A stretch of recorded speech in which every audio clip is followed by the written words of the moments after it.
Merci d'avoir choisi TV5 Monde et bienvenue dans ce nouveau numéro de Kiosque. Au sommaire ce dimanche, champagne à Jérusalem versus bain de sang à Gaza. Le contraste était flagrant cette semaine au Proche-Orient, malgré les condamnations à travers le monde suite à cette décision unilatérale de Donald Trump de transférer l'ambassade américaine et les tirs de l'armée israélienne. La communauté internationale a-t-elle vraiment son mot à dire?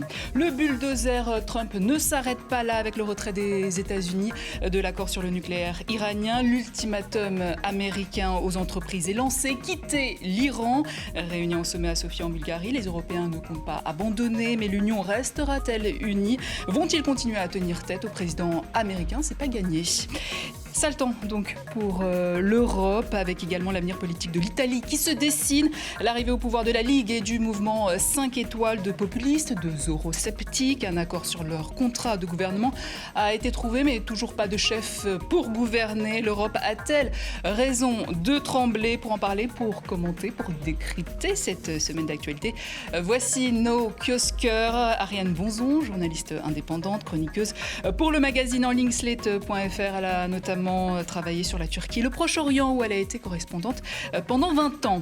Isabelle Lasserre, spécialiste des questions stratégiques et diplomatiques au service international du Figaro. Alberto Toscano, correspondant en France à Radio Radicale à Rome, ancien président du Club de la presse européenne et auteur d'un vélo contre la barbarie nazie aux éditions Armand Collin. Et puis Thierry Coville, économiste et chercheur à l'IRIS, spécialiste de l'Iran, auteur d'Iran, la révolution invisible chez l'Harmattan. Bonjour à vous tous et puis vous aussi. Depuis chez vous, vous pouvez débattre sur notre page Facebook et sur Twitter, #kiosque. C'est une date qui restera gravée dans l'histoire. Le 14 mai 2018, plus de 60 morts et plus de 2000 blessés à Gaza. L'armée israélienne a fait feu face aux Palestiniens qui manifestaient alors qu'à quelques kilomètres de là, les États-Unis inauguraient son ambassade à Jérusalem. Selzabik. Bienvenue officiellement et pour la première fois à l'ambassade des États-Unis à Jérusalem, capitale de l'État d'Israël. Ovation dans l'assistance. Et si le président américain n'a pas fait le déplacement, il s'adresse aux invités dans un message vidéo. Félicitations, il était temps. Un soutien américain sans faille à l'égard d'Israël pour la plus grande satisfaction du Premier ministre Benjamin Netanyahou. Quel grand jour! Souvenez-vous de ce moment. Plusieurs milliers de manifestants palestiniens sont rassemblés dans la bande de Gaza, à la frontière avec Israël.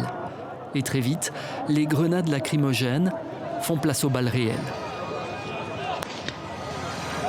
On compte aussi plusieurs mineurs d'âge parmi les victimes. Le président de l'autorité palestinienne, Mahmoud Abbas, a parlé d'un massacre pour qualifier cette journée en pointant du doigt aussi les États-Unis. Contraste aux Nations Unies à New York, où la réunion du Conseil de sécurité a commencé par une minute de silence à la mémoire des victimes. Autour de la table, beaucoup ont condamné les violences contre les Palestiniens. Côté américain, par contre, pas question de condamnation. Je demande à mes collègues membres du Conseil de sécurité qui, parmi vous, accepterait ce type d'activité à votre propre frontière.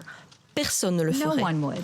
Aucun pays autour de cette table agirait de manière plus mesurée que la manière avec laquelle Israël a agi. Un avis que ne partage pas la Cour pénale internationale. Elle dit examiner, je cite, « tous les crimes présumés perpétrés à la frontière entre Israël et Gaza ». Cette Cour est compétente pour juger les crimes de guerre et les crimes contre l'humanité. Voilà, zapping signé Pierre Desorgues. Alors, on parle de crimes de guerre présumés. Or, les Israéliens disent qu'ils ne craignent pas la justice internationale. Ça veut dire quoi? Qu'Israël s'octroie ce droit à l'impunité? Je crois qu'il faut quand même remettre tout ça dans son contexte. C'est-à-dire que ce qui s'est passé ce jour-là s'inscrit dans ce qu'on appelle la longue marche du retour, qui avait commencé fin mars, qui avait déjà vu 39 personnes 39 Palestiniens depuis tués. Plus d'un mois, donc. Depuis plus de 2 mois, presque. Plus de 2 mois. Et en plus, ce jour-là, c'était le 70e anniversaire de la Nakba, c'est-à-dire lors de la fondation d'Israël, si vous voulez, tous les Palestiniens qui ont dû fuir et qui ont été expulsés aussi. Hein. Donc ça s'inscrit quand même, c'est très particulier. L'inauguration de l'ambassade des États-Unis à Jérusalem a eu lieu un jour extrêmement lourd au point de vue symbolique pour les Palestiniens. Ensuite, qu'est-ce qui s'est passé? Effectivement, le Hamas a effectivement mobilisé des gens qui sont venus, mais qui avaient une colère. Enfin, ils n'ont pas créé la colère de toutes pièces. À première vue, ils n'étaient pas armés. Il y avait peut-être 2 ou 3 personnes avec des couteaux qui ont essayé effectivement de franchir la frontière en barbelé. Il y a 2 frontières. Il y a une frontière en barbelé, puis il y a un grand no man's land, et puis il y a la frontière avec Israël. Et c'était des tireurs d'élite qui étaient postés et qui ont effectivement tiré. Bon, il y a eu, comme on l'a dit, plusieurs dizaines de Palestiniens tués. Aucun soldat israélien n'ont été tués. Oui. Et beaucoup de blessés, en particulier avec des blessures extrêmement importantes. On parle de plus de 2000 blessés. Voilà. Donc ça, c'est quand même important, je crois, de dire ça. Alors, l'impunité d'Israël, ça, c'est quelque chose qui n'est pas tout à fait nouveau. Est-ce que, là où... Israël qui n'a pas ratifié le traité de Rome, donc... Non seulement ça, mais là où c'est un peu faux, parce que dit Mme Alléo, qu'on a vu, c'est quand même, on n'est pas dans une situation classique de voisinage. Enfin, il y a quand même une histoire lourde qui fait que cette marche du retour est inaudible pour les Israéliens. C'est-à-dire qu'ils sont là en Israël et c'est leur contester le droit d'être là. Vous savez quand même que le Hamas ne reconnaît pas le droit d'existence d'Israël. Donc il y a un dialogue de sourds là qui est compliqué. Non, mais je suis d'accord. Impunité d'Israël, impunité de la Turquie, qui a bombardé, qui a massacré les Kurdes il y a quelques jours et il y a quelques semaines. Il y a l'impunité du plus fort au Moyen-Orient, pas l'impunité d'Israël.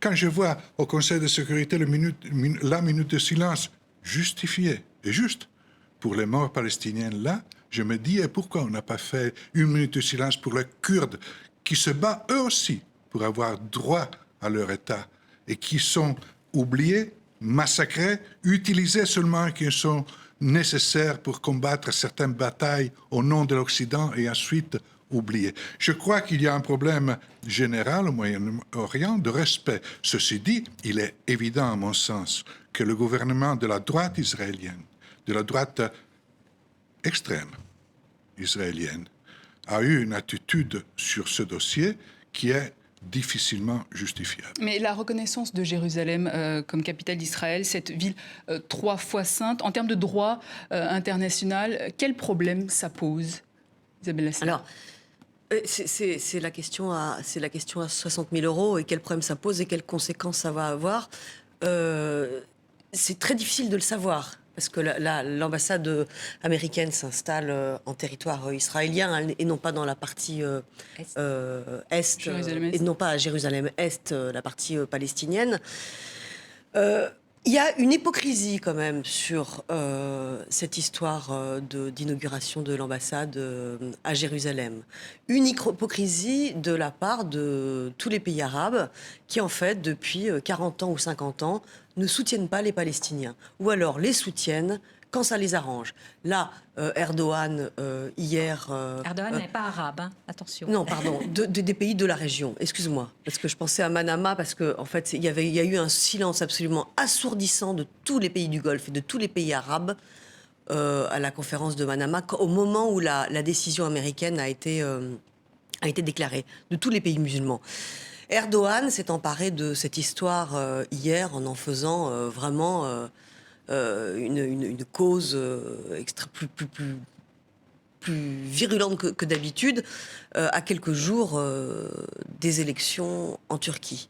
Donc il y a une espèce d'hypocrisie. En fait, les pays de la région défendent les Palestiniens quand ça les arrange. On peut quand même remarquer que depuis 40 ou 50 ans, aucun de ces pays de la région qui accueillent les réfugiés palestiniens qui ont quitté Israël à la création d'Israël, et donc tous ces réfugiés vivent toujours dans des camps d'infortune et aucun pays de la région n'a essayé de les les intégrer correctement. Alors peut-être par rapport à cette impunité, on peut ajouter aussi ce soutien inconditionnel finalement de cette première puissance militaire mondiale qui est les États-Unis, et ça n'est pas rien, Reine Bozon. Oui, alors sur l'ambassade américaine à Jérusalem, il faut savoir que les diplomates vont rester à Tel Aviv.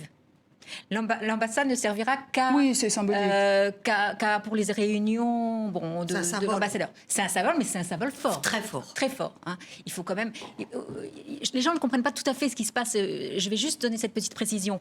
Les ambassades sont en général à Tel Aviv et il y a des consulats généraux à Jérusalem. Parce qu'on considère qu'à Jérusalem, justement, ça n'est pas la capitale indivisible et éternelle de Jérusalem d'Israël, comme les Israéliens l'ont mis dans la Constitution de 1980. On considère que effectivement, c'est une ville divisée en deux, avec une partie palestinienne et une partie israélienne. Et le consulat général s'occupe en général à la fois des Palestiniens et des Israéliens. C'est bien, ça montre bien la spécificité de Jérusalem et pourquoi c'est problématique. D'autant que c'était quelque chose qui pouvait être négocié dans le cadre de négociation, d'un processus de paix. Or, en mettant l'ambassade américaine à Jérusalem, ça veut dire qu'on a moins de choses à négocier. Voyez, et ça veut dire qu'on sait déjà que le processus de paix n'est pas en très bon état. C'est-à-dire qu'une des petites choses qui pouvaient rester aux Palestiniens pour obtenir quelque chose, eh ben ça n'existe plus. C'est-à-dire qu'en fait, il n'y a plus de médiateur américain, quoi. Voilà. C'est-à-dire là, il a toujours été partisan. Hein, il ne faut pas rêver. C'est pas. Mais Trump, là, il n'y a plus de médiateur américain, sachant que depuis. Que toutes les dernières médiations, y compris celles qui ont été poussées de manière extrêmement forte, comme celle de John Kerry. Mais c'est quoi alors l'objectif de Donald Trump aujourd'hui avec ça? Trump a l'objectif habituel de montrer qu'il est un dur, qu'il est très fort, qu'il a des attributs, qu'il est à son avis cohérent avec ses promesses préélectorales. Ceci dit, les États-Unis avaient déjà décidé dans les années 90 qu'ils reconnaissaient qu'il reconnaissait Jérusalem comme capitale d'Israël. Là, il a appliqué une décision qui avait été pratiquement prise il y a longtemps. Mais je crois que le problème est aussi un autre, et c'est de s'interroger pourquoi, après ce premier jour où il y a eu beaucoup de morts à la frontière entre Israël et Gaza, le deuxième jour qui était le véritable jour de la Nakba, s'est soldé par un bilan relativement limité de manifestations et heureusement de victimes. Pourquoi? J'ai la nette impression que la question Gaza entre dans la question sunnite et chiite par rapport à l'Iran, et ça devient ça met en évidence le fait que l'entente cordiale est parfois souterraine, mais à mon avis très bien détectable, entre Israël, Arabie Saoudite et Égypte contre l'Iran et contre les amis de l'Iran, et le trait qui caractérise toute la politique aujourd'hui dans cette partie du monde. Toute. C'est-à-dire il y a eu de pressions très fortes de l'Arabie Saoudite et de l'Égypte, qui sont ceux qui, l'Arabie Saoudite, paye les Palestiniens de Gaza et d'autres parties du Moyen-Orient, et pour que ces manifestations cessent et pour que cette crise devienne sur un ton beaucoup plus bas. Thierry Coville, vous revenez justement d'Iran. Quelle est l'ambiance, l'attitude, la position de l'Iran chez les Iraniens? Alors, si vous voulez, traditionnellement, un des axes de la République islamique d'Iran, c'est l'opposition, ce qu'ils appellent le régime sioniste. Donc, ce type d'événement donne de l'eau au moulin, notamment des durs, si vous voulez. Mais je trouve intéressant, c'est que Hassan Rouhani, qui est plutôt un modéré, il a quand même fait remarquer ce que vous disiez, c'est que si cet événement arrive, on a l'impression qu'il y a quand même un blanc-seing qui a été donné à Israël et une sorte d'utiliser la force comme ça, comme vous dites, en toute impunité. Et derrière ça, il y a quand même aussi le fait que l'Arabie Saoudite, comme vous venez de dire, et les Émirats Arabes Unis sont en train de s'allier d'une certaine façon avec Israël en disant que c'est l'ennemi, que l'Iran c'est l'ennemi, etc. Il faut une alliance. Donc cet événement, je crois qu'Hassan Rouhani a dit très clairement, cet événement, c'est le jeu politique, ne serait pas arrivé s'il n'y avait pas eu ce silence des pays arabes qui sont quand même censés défendre la cause palestinienne et qui sont actuellement en train de se tromper, de poursuivre un autre ennemi. Donc là, je pense qu'effectivement, il y a une conjonction d'événements avec l'arrivée de Trump là, qui fait monter les tensions, l'Arabie saoudite et les Émirats qui voient dans l'Iran leur ennemi. On a l'impression qu'Israël se sent tout puissant et sans limite. Et puis il y a cette une du New York Daily News, Daddy's Little Ghoul, la petite goule à son papa ou la petite suceuse de sang à son papa, titre le tabloïd. Ivanka Trump et le gendre de Donald Trump qui ont été envoyés à l'inauguration de l'ambassade américaine à Jérusalem. Que penser de ces envoyés très spéciaux de Donald Trump? C'est un cadeau aux évangéliques américains. C'est-à-dire à 20% à peu près du corps électoral américain. Je veux dire, ceux qui sont là... Vous parlez du mari d'Ivanka Trump. Oui, les pasteurs qui ont parlé, c'est quand même incroyable. Il y avait une présence des Juifs américains, mais il y avait aussi une très forte présence des protestants évangéliques américains pour qui Israël représente effectivement aussi une visée. Enfin, ils protègent, ils sont extrêmement sionistes d'une certaine manière. Et ça, c'est assez intéressant aussi. C'est pas simplement à l'électorat juif américain, mais bien aux évangéliques protestants américains que le message était adressé. On le voyait avec ces discours. Donc c'est un enjeu électoral également pour Donald Trump. C'est un enjeu de politique intérieure. Chaque président américain, quand il arrive à la Maison-Blanche en matière de politique internationale, fait une chose, il nomme un envoyé spécial pour relancer le processus de paix israélo-palestinien. Chaque processus de paix relancé se termine de la même manière par un échec retentissant pour plein de raisons, pour lesquelles les Américains en général n'ont pas forcément, enfin je veux dire, c'est pas de leur faute. Mais ce qui me paraît quand même intéressant à souligner, moi, c'est que parce que ça relie tous les sujets, quoi. Ça relie Jared Kushner en Israël, l'ambassade, l'Iran. Trump a une manière... il renverse la table, il renverse toutes les tables. Mais oui, il déchire tout. Non, mais c'est pas... Il n'est pas en train de négocier un contrat immobilier. Là, je ne suis pas en train de le défendre. Je suis en train de dire que sa manière de remettre en cause les équilibres dans la politique internationale est extrêmement brusque, mais qu'il est en train de tout déconstruire. Alors, il déconstruit l'accord sur le climat, il déconstruit l'accord sur le nucléaire iranien, il envoie son gendre... relancer le processus de paix, enfin l'un des précédents c'était John Kerry, c'est quand même pas du tout le même genre, de manière unilatérale et extrêmement brutale, sans vraiment consulter ses alliés, il installe l'ambassade à Jérusalem. C'est une déconstruction extrêmement violente de la manière dont les relations internationales sont bâties et construites depuis quelque temps. Donc tout ça est un espèce de tout. Qu'est-ce que ça va donner ? Je pense qu'il est trop tôt pour le dire, mais c'est assez inquiétant. Alors il n'est pas en train de renégocier un contrat immobilier, comme vous le dites, mais il y a quand même des intérêts économiques, financiers derrière tout ça. Quels sont-ils, Thierry Coville ? Oui, alors, mais je suis assez d'accord. Je pense que, d'ailleurs, je crois que Mohammad Javad Zarif, le ministre des Affaires étrangères iranien, a essayé de parler son langage. Il a dit, voilà, quand vous signez un contrat justement immobilier, vous ne pouvez pas changer le bail comme ça quand ça vous chante. Donc il a essayé de parler avec lui. Mais je pense que si vous voulez, la croyance qu'en donnant un coup de pied dans la table, comme vous voyez, et que, par exemple, dans le cas de l'accord sur le nucléaire iranien, il remet tout, même légalement, ils n'avaient aucune raison de sortir cet accord. Et je pense on voit très bien derrière, c'est qu'il donne un coup de pied à la table en mettant une énorme pression sur l'économie iranienne. On y reviendra. En acculant, si vous voulez, l'idée qu'ils vont revenir négocier, c'est méconnaître toute l'histoire de l'Iran depuis, à la limite, des milliers d'années. Donc il y a une méconnaissance. Derrière ça, il y a quand même une méconnaissance des équilibres régionaux fragiles, des tensions énormes, des extrêmes qui peuvent profiter justement quand il met le coup sur la table, que ce soit en Palestine ou en Israël, si vous voulez. Donc il joue en faisant monter les tensions, il fait le jeu des extrêmes. On se demande où ça va terminer s'il n'y a pas, comme vous dites, un médiateur qui intervient. Alors le Honduras. S'il n'y a pas une Europe, parce que vraiment, la politique étrangère des États-Unis, sur laquelle je crois, dans le jugement de laquelle on est, je crois, tous d'accord, en mettant la brutalité de Trump, en la critiquant, la brutalité de Trump, cette politique étrangère des États-Unis est un défi explicite, pas seulement implicite, mais désormais explicite pour l'Europe. Quelle est la position de l'Union européenne, justement ? Quelle est la position de l'Union européenne, justement, sur ce dossier ? La position de l'Union européenne, qui a été d'ailleurs exprimée par plusieurs chefs d'État et de gouvernement, à commencer par Emmanuel Macron, est critique vis-à-vis des décisions qui ont été prises par les États-Unis. Et en même temps, on souhaite un dialogue avec les Américains, mais Le vrai défi est pour les Européens d'être capables de se mettre d'accord entre eux.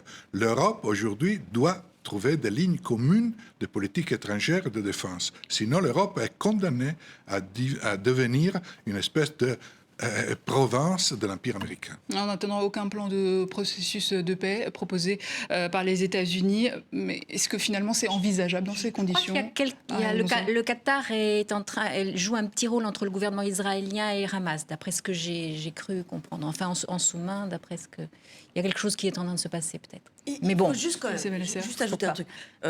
En fait, moi je trouve le retrait de l'accord sur le nucléaire iranien, on en parlera, je pense que c'est dramatique, et le climat aussi.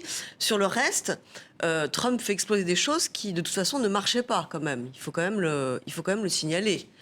Est-ce que le processus de paix est envisageable aujourd'hui? En tout cas, jusque-là, ça ne fonctionnait pas. Donc son pari, c'est de fonctionner autrement. Moi je serais extrêmement prudente sur les résultats, mais il faut quand même... je crois qu'il est quand même aussi honnête de dire qu'il n'est pas en train de casser absolument tout. C'est-à-dire qu'il est en train d'essayer d'appliquer des nouvelles méthodes extrêmement brutales sur des sujets qui étaient bloqués. Thierry Coville? Non, mais j'ai commencé à lire le fameux bouquin, la Fire and Fury, tout ça. Sur le degré de préparation, on peut être un peu inquiet quand même, parce que quand on lit ce livre, on a l'impression que effectivement, il joue sur ses intuitions, etc. Mais la connaissance des dossiers... Et la Corée du Nord est révélateur de ce point de vue-là. L'attitude de Trump sur le dossier ô combien sensible de la Corée du Nord a été une improvisation continue. Oui, mais si dans un mois et demi, la Corée... Alors, ça fera l'objet d'un autre débat. Voilà. C'est pas l'objet du débat du jour. Il faut faire attention. Si on gagne au loto, on est riche. Mais ceci dit, la chose incontestable est que la Corée du Nord, jusqu'à présent, a gardé ses armes nucléaires et son régime. Voilà, et on conclut sur la Corée du Nord. Et on va justement jeter un coup d'œil à cette une de Marianne, qui va nous faire la transition avec le prochain thème de l'émission. Les fauteurs de guerre, pourquoi ils nous emmènent au chaos? On y voit Ismail Haniyeh, leader du Hamas, Benjamin Netanyahou, Ali Khamenei, guide suprême de la révolution iranienne, et évidemment Donald Trump donc, qui continue d'imposer sa vision du monde avec le retrait des États-Unis de l'accord sur le nucléaire iranien. Mais l'Union européenne contre-attaque, et pour cause, elle risque elle-même de subir les conséquences des sanctions américaines. Exemple avec les entreprises françaises qui commercent avec l'Iran. Anaïs Barr, Philippe Maire. Total abandonne le plus grand gisement gazier naturel du monde, un projet de plusieurs milliards d'euros en Iran, auquel l'entreprise a décidé de renoncer. Total ne peut se permettre d'être exposé à des sanctions secondaires américaines. Comme Total, beaucoup de sociétés françaises menacées de sanctions pourraient bientôt quitter l'Iran. Toutes celles ayant des activités sur les marchés américains et iraniens, mais aussi les entreprises qui utilisent le dollar pour commercer avec l'Iran. Les banques qui gèrent en dollars les transactions des sociétés basées en Iran risquent aussi des sanctions. Ces banques vont donc demander aux entreprises françaises d'arrêter d'utiliser leurs comptes et les contraindre à cesser leur activité. Nous avons pu voir par le passé, et ce phénomène va s'accentuer, que les banques françaises, les grandes banques françaises, avaient eu pour pratique de demander à leurs clients qui avaient des activités en Iran de ne pas les consolider et de ne pas les rapatrier sur leur compte. Des banques qui veulent à tout prix éviter de subir le sort de la BNP. En 2015, la justice américaine a condamné la banque à une amende de 6 milliards d'euros pour avoir travaillé en Iran, à Cuba et au Soudan, pays sous embargo américain. Des risques financiers importants et un président de la République qui prévient aider les entreprises françaises à rester en Iran ne sera pas une priorité. Mais moi, ma priorité, elle n'est pas commerciale et financière sur le marché iranien. Il faut être lucide. Elle est géopolitique. Les États-Unis ont laissé aux entreprises 180 jours maximum pour cesser toute activité en Iran. Voilà, 180 jours pour cesser toute activité en Iran. C'est la menace brandie par les États-Unis. Sinon quoi, Thierry Coville? Sinon, ils vont mettre une pression maximum sur ces entreprises, leur disant ou vous restez en Iran, ou bien vous n'aurez plus accès au marché américain. Est-ce que certaines sociétés peuvent avoir des dérogations, comme Total par exemple? Oui, alors effectivement, Total est en train de voir s'il pourrait bénéficier d'une exemption, parce qu'il tombe là directement sous le coup d'une des sanctions américaines qui avaient été suspendues avec l'accord sur le nucléaire iranien. Et c'est à la tête du client alors du coup? Oui, très clairement. Non, mais là, ça fait un peu humiliant pour l'Europe, c'est-à-dire on espère quelque part, je comprends la logique des entreprises, on espère que en fait, le gouvernement américain va être gentil avec certaines entreprises si on va faire du lobbying. Je rappelle, c'était aussi cette croyance qui a fait qu'on a fait du lobbying jusqu'au bout, croyant que Trump allait rester dans l'accord, ça n'a pas marché. Là, on refait du lobbying pour voir s'il va être, entre guillemets, gentil avec certaines entreprises. Oui, il y a une situation assez humiliante pour l'Europe, je trouve. Est-ce que l'Europe, justement, a les moyens de contourner ces sanctions américaines et de dire non, ça ne se passera pas comme ça? Sous Reagan et Clinton, l'Europe avait eu quelques petits succès. Elle avait réussi quand même à obtenir des États-Unis quelques possibilités, en particulier sur l'industrie pétrolière, etc. Mais là, on est dans un schéma. D'abord, l'Europe est maintenant 27 membres, hein, pas comme sous Reagan, donc beaucoup plus nombreux. Il y a une intrication, la mondialisation, c'est quand même quelque chose. Il n'y a pas de banques, par exemple, européennes qui n'ont pas des intérêts aux États-Unis. Enfin, le commerce en dollars, c'est quand même 80% des échanges. Donc là, vraiment, on se sent effectivement un peu piégé, un peu... Contrairement à ce qu'on dit, je veux dire, actuellement, on fait des échanges avec l'Iran qui ont augmenté depuis 2016. Oui. Les banques ont compris, c'est des petites banques françaises qui n'ont pas d'activité aux États-Unis, qui financent quand même les activités, il faut le dire, elles ne financent qu'en euros. Donc ça, c'est compris. Si on veut travailler avec l'Iran, il faut travailler en euros. Et heureusement qu'on a l'euro. Et je pense à toutes les critiques qui ont été faites à l'euro. Si on n'avait pas une monnaie unique et une monnaie forte, dans quelle situation on serait vis-à-vis du reste du monde? Ça, c'est une leçon qu'en tant qu'européiste convaincu, je me permets de lancer à tous les eurosceptiques.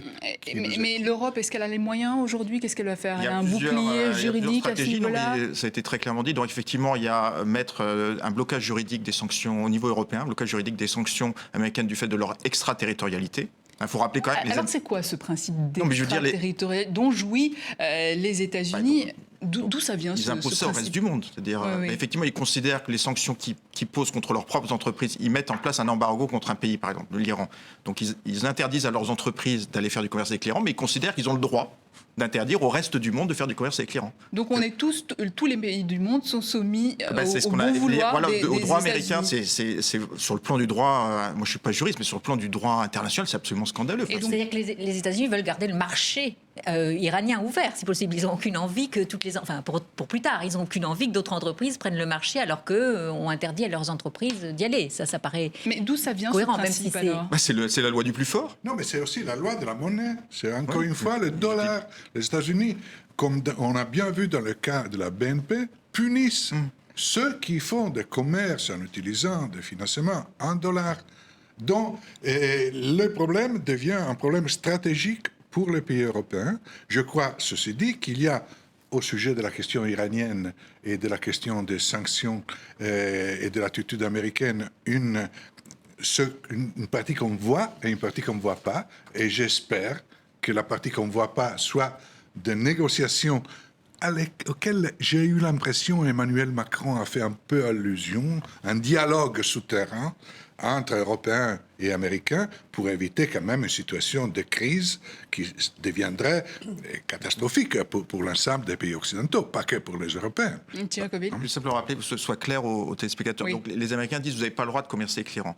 Mais effectivement, là où ils tiennent une entreprise européenne, c'est si elles commercent en dollars. Mais ça, elles ont bien compris, elles ont arrêté. On peut commercer avec l'euro en euros en Iran, il n'y a aucun problème. Par contre, là où les entreprises sont tenues, surtout les grosses, si elles ont des activités aux États-Unis. Donc dans ce cas-là, le moyen de pression qui va être utilisé vis-à-vis de ces grosses entreprises, c'est de leur dire vous faites un choix, ou vous continuez à commercer avec l'Iran, ou bien vous n'aurez plus accès au marché américain. Et quels autres pays sont concernés? Donc l'Iran? Tous les pays européens, l'Europe, l'Italie. On n'a pas le droit de commercer avec l'Iran? Alors non, mais c'est tous les pays européens, à la limite tous les pays asiatiques.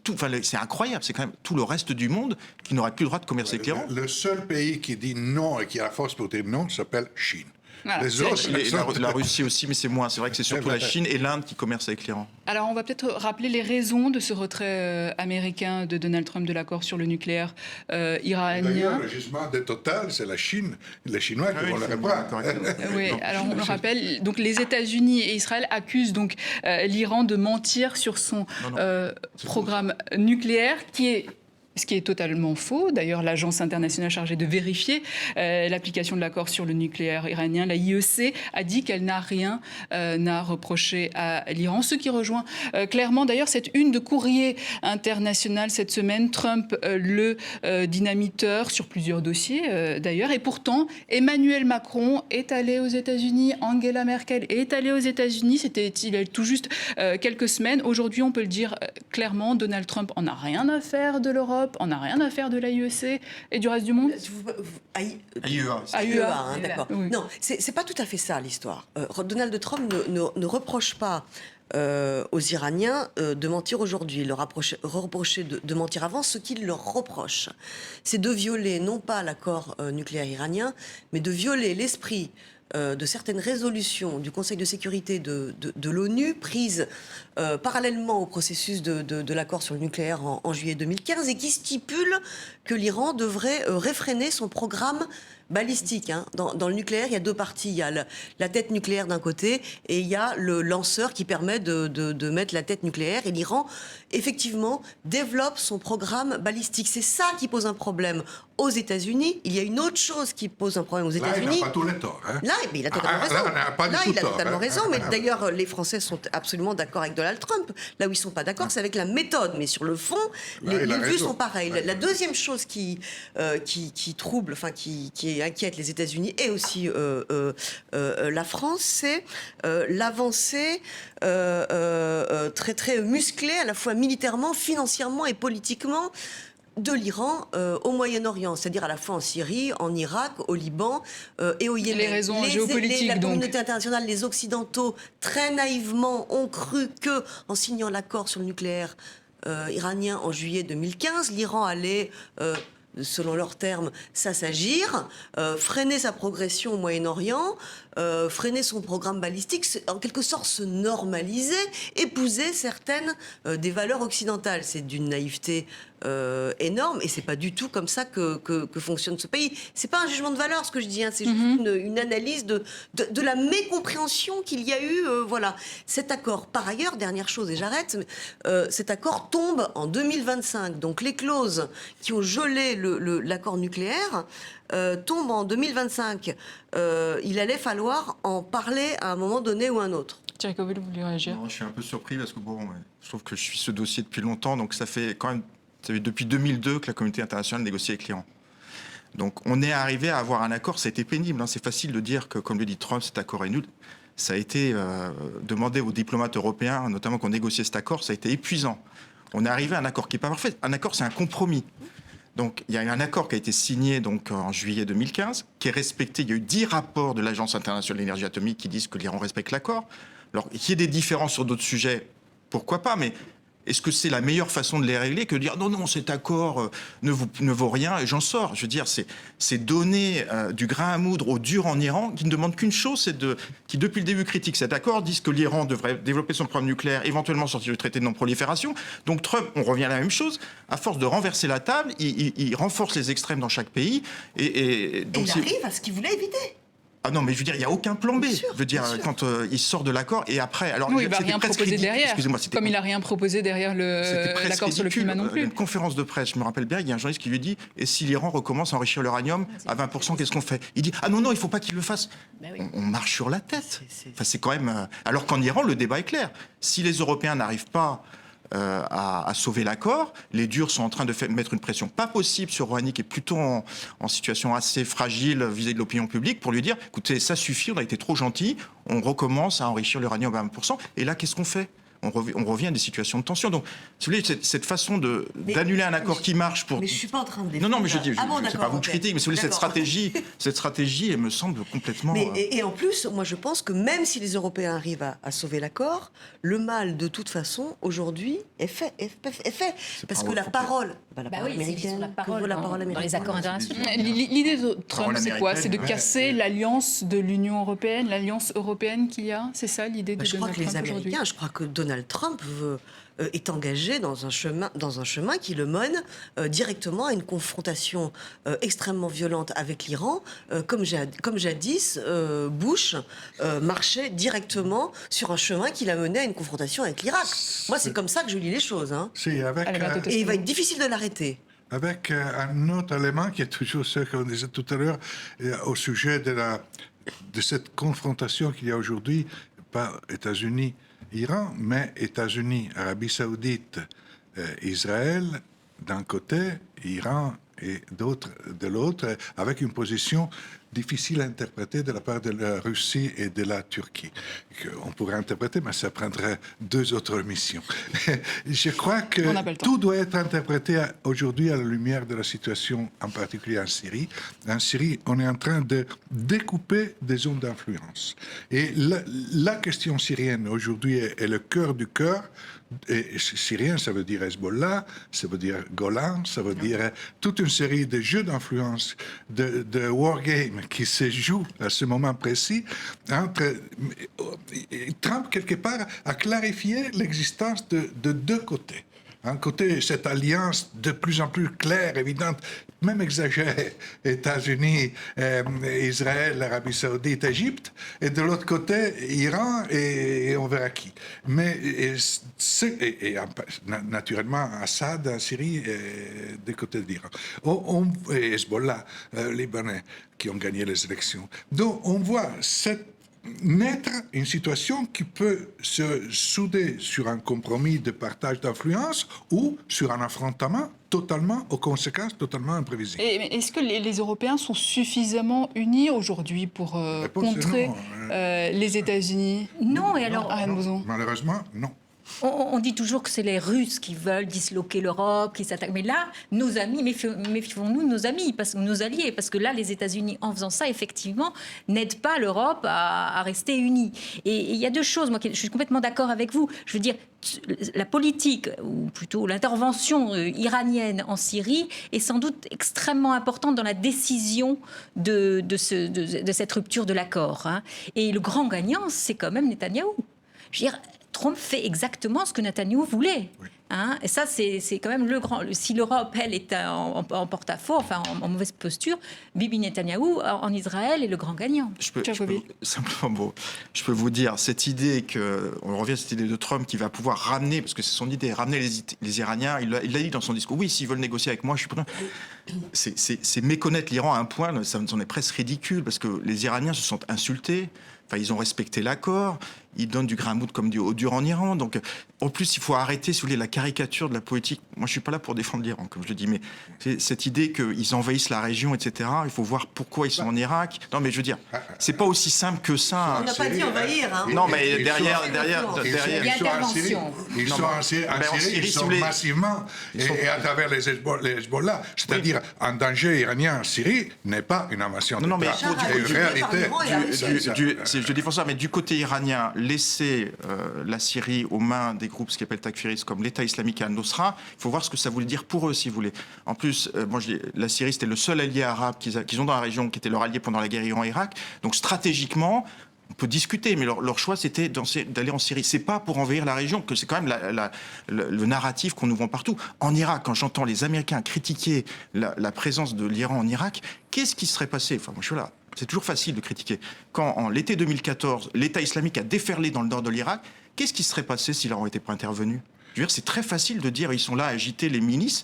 Donc, si vous voulez, ils ont un rôle... Moi, je considère que dans certains cas, ils ont un rôle plutôt stabilisateur dans la région. Non, mais ils sont là à agiter des milices pour rester et pour non, mais je vous pose ma question. Qu'est-ce qui serait passé s'ils n'avaient pas intervenu en Irak? Mais aujourd'hui...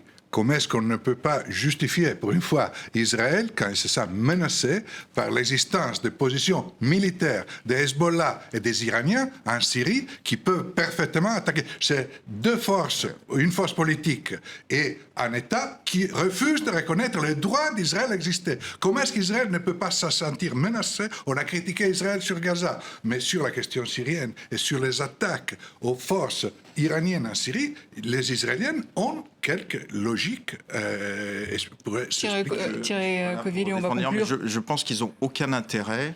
Je comprends l'inquiétude d'Israël, mais ils n'ont aucun intérêt. Si vous regardez, ils attaquent si vous voulez, qu'ils attaquent comme ça sans raison parce qu'ils considèrent l'État israélien comme illégitime, etc. Ça n'existe pas en Iran. C'est très calculateur, donc ils n'ont absolument aucun intérêt, à mon avis, d'attaquer Israël de front. Alors on va revenir sur l'Union européenne.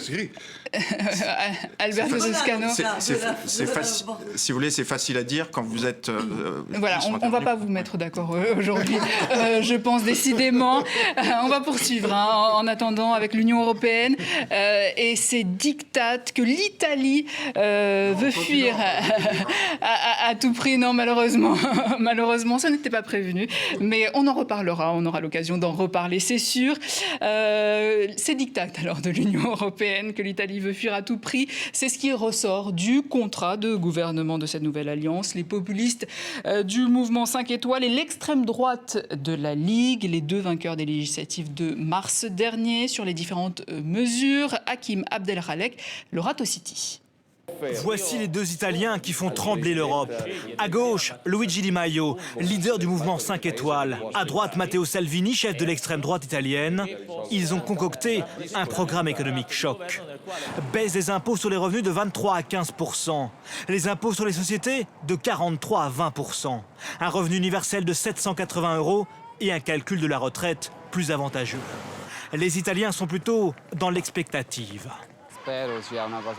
J'espère que ce sera positif pour nous, les jeunes, pour les retraités, pour les travailleurs qui ont été mis au chômage à cause des anciens gouvernements. D'un point de vue économique, comment veulent-ils faire? Le problème, c'est pas ce que tu veux faire, mais comment tu vas le payer.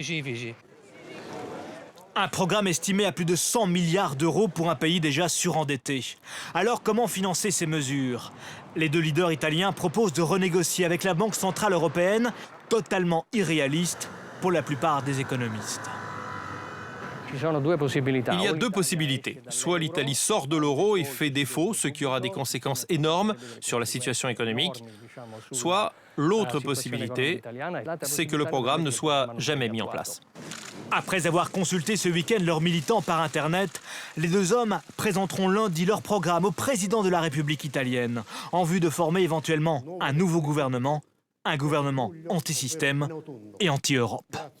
Voilà, un gouvernement anti-système et anti-Europe. En même temps, Luigi Di Maio et Matteo Salvini sont quand même revenus sur un certain nombre de projets, mais ça commence mal pour cette nouvelle coalition. Ça commence très mal. D'ailleurs, ils font un accord, le jour suivant, ils le changent, le jour suivant, ils ne savent pas. Oui, en une semaine, ça a beaucoup évolué. À chaque 3 quarts d'heure, ils se disputent sur quelque chose.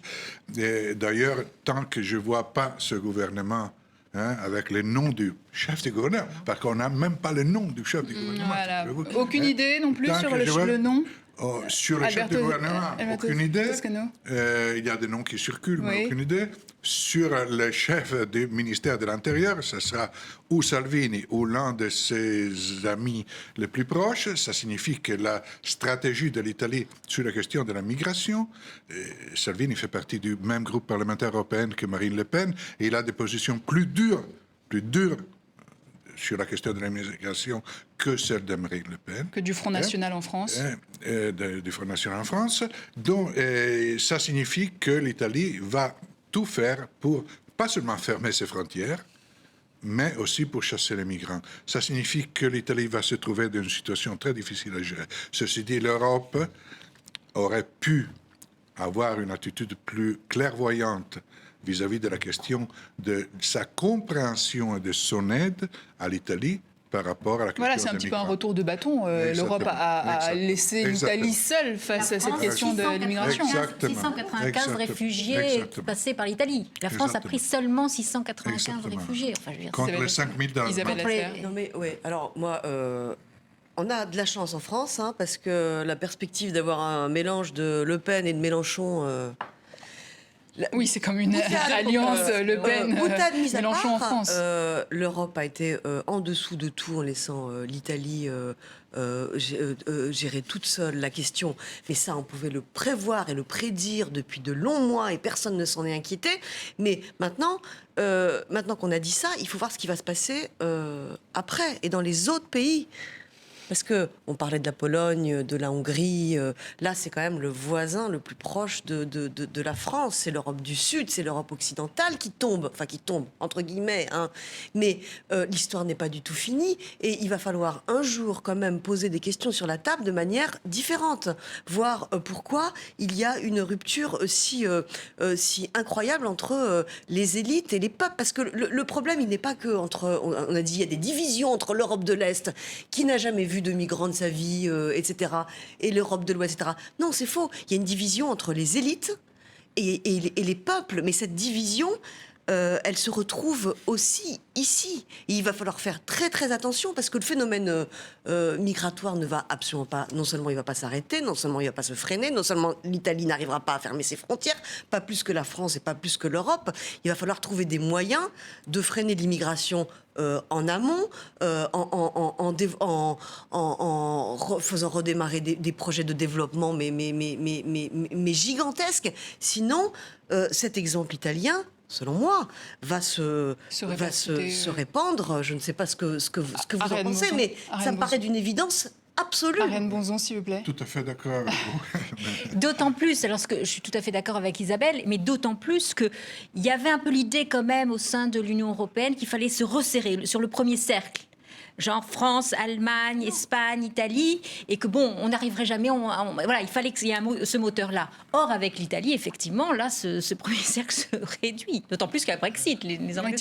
Non, je voulais noter le lien avec le débat précédent, c'est que très clairement, si on veut être fort, et là c'est le moment, je pense, d'être fort, d'avoir une politique extérieure européenne véritable, parce que là c'est un moment de vérité, il faudrait peut-être qu'on ait une politique à intérêt un peu plus inclusive et qu'on pense à la collectivité, etc. Je pense qu'on paye, je parle sous le contrôle des spécialistes, mais on paye aussi avec l'Italie le fait que vis-à-vis de la zone euro, on l'a donné comme seul horizon l'austérité. Il n'y a qu'à voir comment on a parlé, comment on a négocié avec la Grèce avec un mépris total. Donc il y a un lien, on va être fort à l'extérieur et c'est le moment, je pense qu'il faudrait peut-être changer peut-être de stratégie à l'intérieur. Justement, l'Italie exit, la sortie de l'Italie de l'Union européenne n'est pas envisageable. Ils sont revenus sur cette mesure, cette coalition est revenue sur cette mesure, c'est déjà une bonne nouvelle.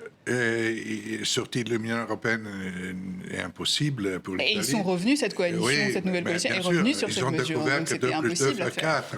Maintenant, peut-être qu'ils découvriront aussi que 4 plus 2 fait 6. Ils commencent, après une vie de démagogie et de populisme, parfois grotesque, ils découvrent qu'en nature, il y a des règles. Voilà, c'est le principe de réalité qui l'emporte. Non, qui commence à l'emporter. Hein? Ensuite, il y a toute une série de choix à faire. Parce qu'on ne peut pas présenter un budget avec un déficit de 100 milliards d'euros, de 110 milliards d'euros en plus, et prétendre que l'argent tombe du ciel. En plus, ils veulent réduire les impôts, parce que les deux programmes économiques sont extraordinaires. Oui, alors la baisse d'impôts, la revenu de citoyenneté, qui est l'équivalent du revenu universel, plus ou moins. Les conditions de départ à la retraite 5 étoiles veulent introduire le revenu universel et la Ligue veut baisser les impôts. Ils font un programme où ils mettent les deux choses ensemble. Donc, où l'Italie trouve du pétrole d'aujourd'hui le lendemain, chez moi, dans ma province, dans ma campagne, c'est pas prévu. Ça devient un problème. C'est pas prévu pour le moment. Mais est-ce que Bruxelles a les moyens de mettre la pression comme elle l'a fait avec la Grèce, par exemple ? Bruxelles a les moyens de dire, écoutez, si vous ne respectez pas vos engagements de façon tellement écrasante que vous allez tout déchirer, alors vous avez un problème de taux d'intérêt. Parce que le problème n'est pas Bruxelles, c'est le taux d'intérêt. L'Italie est un pays endetté pour 2300 milliards d'euros, 131,5% de son PIB. Elle doit refinancer cet emprunt constamment en émettant des bons du Trésor. Si l'Italie n'a pas de la crédibilité, c'est pas question de Bruxelles, c'est les marchés financiers qui achètent, c'est ceux qui ont des économies qui achètent des bons du Trésor de chacun de nos pays. Si l'Italie perd de la crédibilité, elle doit payer plus pour refinancer sa dette. C'est-à-dire, à la place de construire des écoles, des hôpitaux, on va dépenser pour seulement payer ceux qui achètent des bons du Trésor italien. Le problème est là. L'Italie est un pays endetté, et si elle sort de l'euro, si elle perd de la crédibilité, alors elle devra payer énormément plus pour la financer. Du coup, c'est un programme qui va droit dans le mur. Non, mais si vous voulez, je pense que c'est un problème qui existe depuis longtemps dans la zone euro. c'est vrai qu'il faut qu'il y ait une certaine coordination des politiques économiques. Donc chaque pays ne peut pas faire n'importe quoi en matière de politique budgétaire. Voilà, il y a des règles budgétaires. Voilà. Le problème, c'est qu'il faut peut-être dépasser cet horizon. Ça fait longtemps qu'on parle en Europe, dans la zone euro, d'avoir une politique de relance, des grands travaux. Je dirais, plein d'économistes qui disent maintenant sur les nouvelles technologies, etc., il faudrait qu'il y ait des grands travaux, enfin de la dépense publique. Je veux dire, l'État peut avoir un rôle important à jouer. C'est peut-être aussi le moment de changer de politique économique, de penser plus à la relance budgétaire. Enfin, si les États-Unis sont sortis de la crise des subprimes plus rapidement que nous, c'est qu'ils n'ont pas hésité à avoir un déficit public, je crois, qui a atteint 12% du PIB. Donc, ils sont bien moqués de ces fameux équilibres. Donc, c'est peut-être aussi l'occasion de changer un petit peu notre fusil d'épaule et d'arrêter de parler d'austérité tout le temps, quoi. Ariane Bonzon, vous voulez réagir ? Oui, on dit beaucoup quand même que l'administration, qu'il y a des possibilités avec l'Italie d'être étonnée parfois. Est-ce que vous qui connaissez, il pourrait y avoir une résistance de la bureaucratie, de l'administration, il pourrait y avoir des... Est-ce que c'est quelque chose, effectivement, il y a une marge de manœuvre là ? Oui, il y a une marge de manœuvre, il y a un président de la République qui est une personne de bon sens. D'ailleurs, quand ils ont été, il y a une semaine, à présenter leur programme, Salvini et Di Maio, au président de la République au Palais du Quirinal, le président de la République, maintenant vous réécrivez votre copie. Et ils ont réécrit leur copie, parce qu'il y avait des points qui étaient anticonstitutionnels, manifestement anticonstitutionnels. Donc, ils ont changé déjà 3-4 fois leur copie. Et là, s'ils veulent gouverner, ils doivent garder les pieds sur terre. Parce que la démagogie sert en campagne électorale. Et si on veut gouverner, il faut garder. Sinon, s'ils préfèrent continuer sur leur logique populiste, alors il y aura d'autres élections anticipées, forcément. Et à un an, justement, des élections européennes, l'Europe a vraiment de quoi l'Europe doit s'inquiéter pour plusieurs pays, dont par rapport à l'Italie et aux autres pays également de l'Union. On trouve que Macron est quand même très seul. Cette histoire. L'histoire des listes européennes, par exemple, qui voulaient communes, ça a été retoqué. Tout ce qu'il propose, les réformes de la zone euro, on va voir ce qui sort en juin, là. Mais bon, pour l'instant, il n'y a pas eu grand-chose. Merkel a quand même été assez affaiblie, n'a pas voulu tellement jouer le jeu. Donc c'est vrai que là, c'est Macron qui, quand même, est extrêmement constructif, enfin, qui propose pas mal et est un peu solidaire. Sur les deux réacteurs, c'est le réacteur français, pour l'instant, qui fonctionne à plein régime. Et l'allemand, c'est un petit peu ralenti et c'est terrible parce que c'est dans tous les domaines comme ça. C'est quand même... Tu parlais de l'Allemagne au niveau économique, mais on pourrait parler aussi au niveau de la défense et au niveau militaire. C'est exactement pareil. Malgré toutes les promesses de l'Allemagne, l'élan s'est arrêté, a été coupé par les élections allemandes. Et aujourd'hui, nos principaux alliés... C'est important les questions militaires parce qu'on est toujours dans des opérations extérieures et que si on doit un jour exister face aux États-Unis de Donald Trump, ça va passer par une consolidation de nos armées. Donc c'est très très important. Et aujourd'hui, notre seul allié, notre principal allié en France, c'est la Grande-Bretagne qui n'est plus... dans quelques semaines. Et on en saura plus donc demain avec la formation du nouveau gouvernement en Italie. On passe à présent à la semaine de Dilemme. C'est l'actualité en dessin. Dilemme qui revient sur l'inauguration de l'ambassade américaine à Jérusalem et la colère des pays arabes. Nous n'étions même pas invités. Autre dessin, plus aucun espoir de paix au Proche-Orient. On y voit un soldat israélien qui a tiré sur la colombe de la paix, disant promis, je visais les Palestiniens. La Corée du Nord également, sous le regard affûté de Dilemme. Kim menace d'annuler le sommet avec Trump et le président américain de dire il a sa tête des mauvais jours, comparant la tête du dirigeant nord-coréen à une ogive nucléaire. Une réaction peut-être sur Donald Trump qui apparaîtrait comme gendarme du monde, gendarme pyromane peut-être. Sur la Corée du Nord, on était sur la Corée du Nord. Excusez-moi. La Corée du Nord, il est urgent d'attendre. Il est urgent d'attendre. Quand on parle aux diplomates français et à tous les spécialistes qui suivent l'histoire de la Corée du Nord, et quand on leur demande, ce que je l'ai fait la semaine dernière, est-ce que ça va marcher, ils disent 50-50. Voilà, on verra donc qu'est-ce qui va se passer dans les prochains jours. On continue. Alberto Toscana, on n'a pas le temps malheureusement, alors on va poursuivre avec le mariage royal couvert par les médias du monde entier, évoquant l'union de Meghan Merkel et du prince Harry et les paparazzi qui rentrent en disant dans 9 mois devant la maternité, la suite logique en même temps. Et puis dernière image, celle des sanctions américaines, c'est déjà la famine en Iran. Non, c'est Ramadan. Voilà, et c'est sur cette note toujours caustique de dilemme que s'achève ce numéro de Kiosque. Merci à vous quatre d'être venus analyser l'actualité de la semaine. La semaine prochaine, le retour de Sylvia Garcia. Quant à moi, je vous dis à très bientôt sur TV5 Monde.